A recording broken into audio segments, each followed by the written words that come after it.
Hello and welcome back to my YouTube channel. Today is 8th December 2021.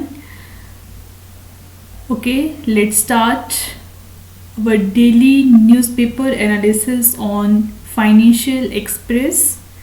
So our first article is on page number 3rd, right? That is SEBI may get to regulate private cryptocurrencies, right?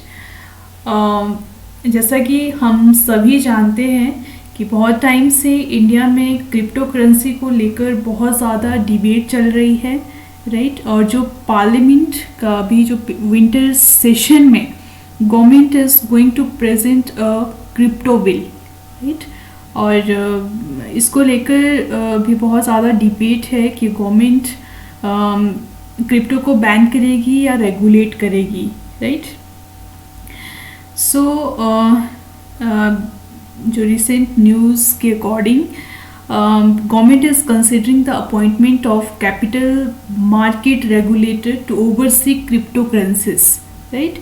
And the authorities is looking to classify crypto as financial assets, right?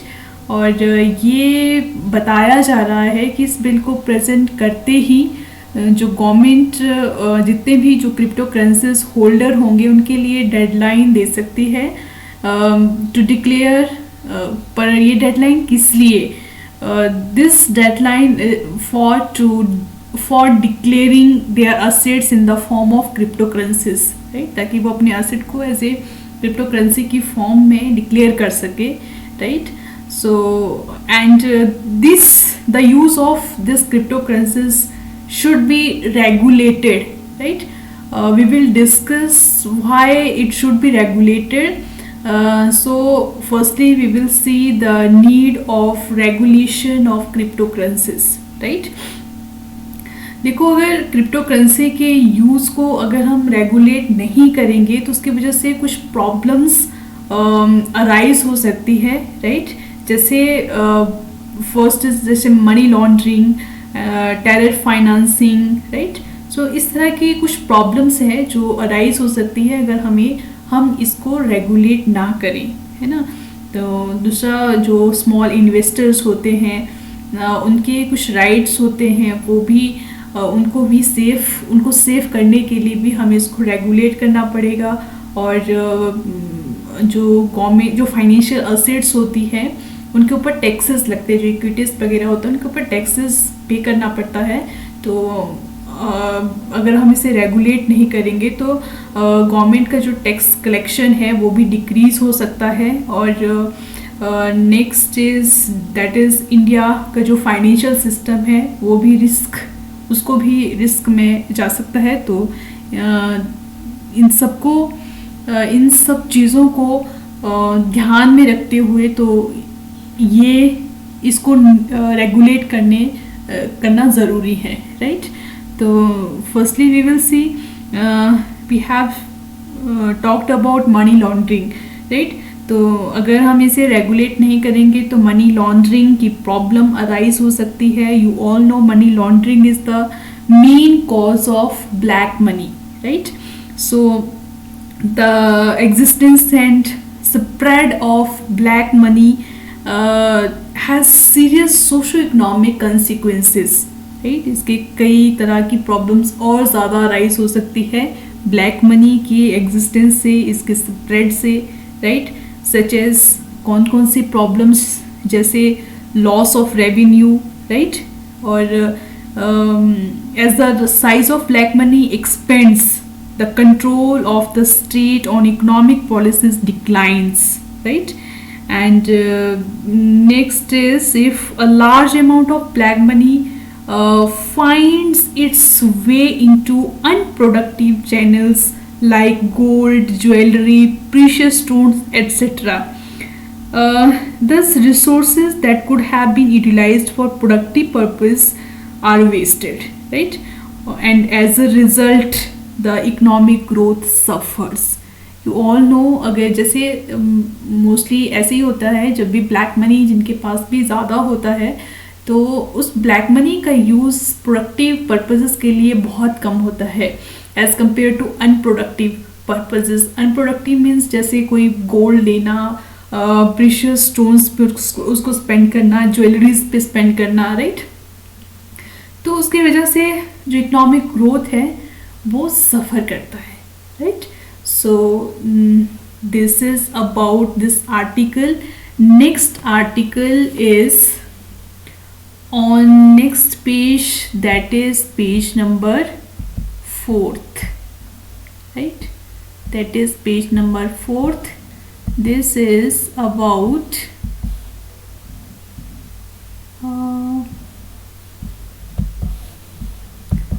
you all know this article is urban employment down in November, right. We have discussed our last lecture, right, about joblessness rate, increasing joblessness rate, that is unemployment rate.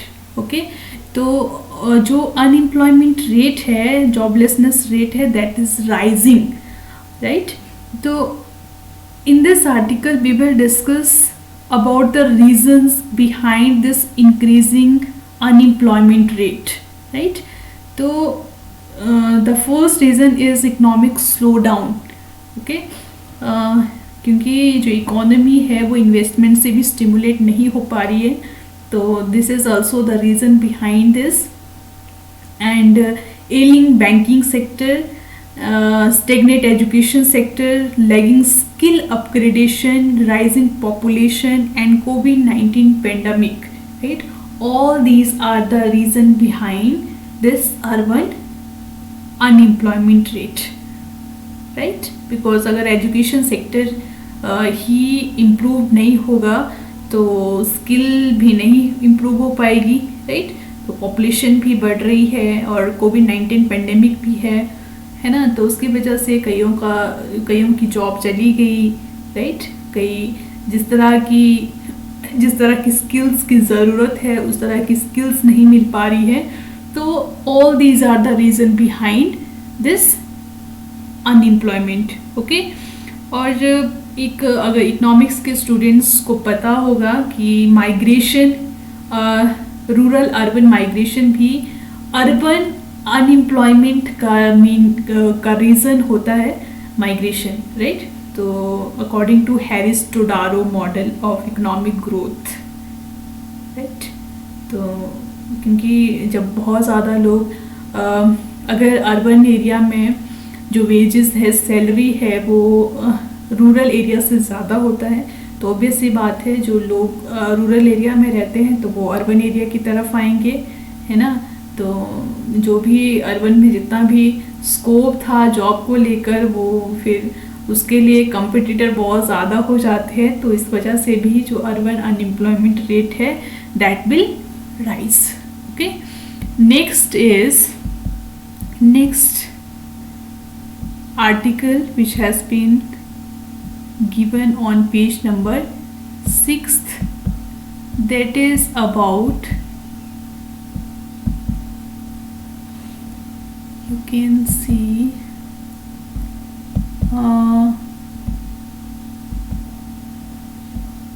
here is that.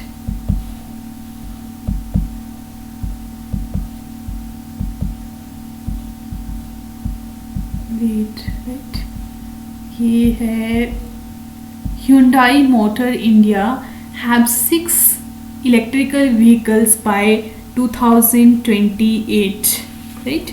जो Hyundai है वो invest कर रही है electrical vehicles पर 4000 crore rupees, right. जैसा कि आप सभी जानते हैं कि इंडिया का प्लान है कि आने वाले टाइम में इलेक्ट्रिकल व्हीकल्स को प्रमोट किया जाएगा ताकि जो पेट्रोल और डीजल के व्हीकल्स हैं उनको रिमूव कर सकें, right. So that's it about this article. And next article which is on page number 8, that is, you all know about this article also,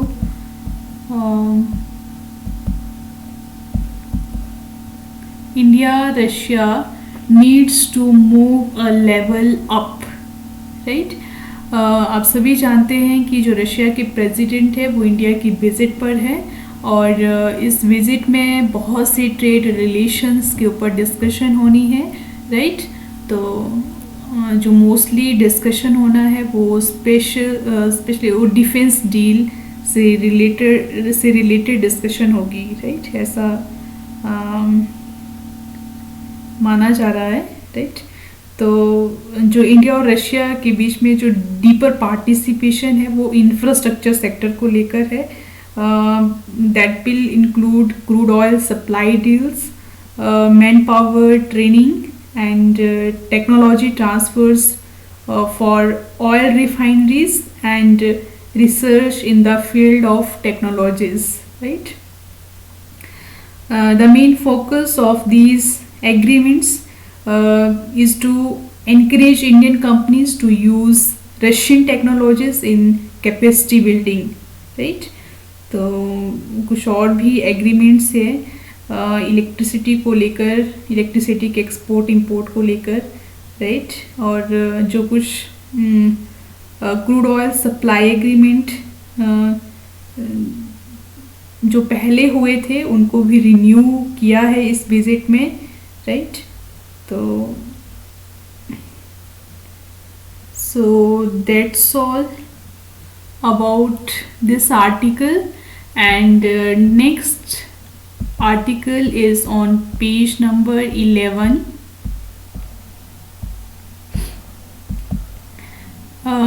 This is Omicron fear wanes, Sensex surges 887 point mid global market rebound. Okay, ये जो India के जो indices है वो कुछ time बहुत ही 1-2 दिन में बहुत ज़्यादा लो चले गए थे. तो उसकी the reason behind that is Omicron, new variant of covid, right? जिसको लेकर अनसर्टेनिटी हो रही थी, है ना? बट अब ऐसा एक्सपेक्ट है कि ये इससे ज़्यादा कोई प्रॉब्लम नहीं होगा, कि सिर्फ एक माइल्ड इलनेस है और इंडिविजुअल को ज़्यादा इफ़ेक्ट नहीं करेगा. तो अगर इंडिविजुअल इफ़ेक्ट नहीं होगा तो इकोनॉमिक एक्टिविटीज़ भी अफेक्ट नहीं होगी.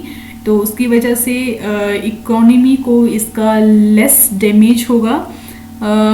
तो इसी न्यूज़ के बाद जो मार्केट है वो रिबाउंड्स हो चुके हैं, राइट? तो इट मीन्स जो सेंसेक्स और निफ्टी है वहाँ पे उछाल देखने को मिला है.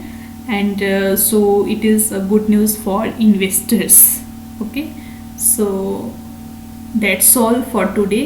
Thanks to all of you, and if you will like my video, so please subscribe my channel. So thanks to all of you once again.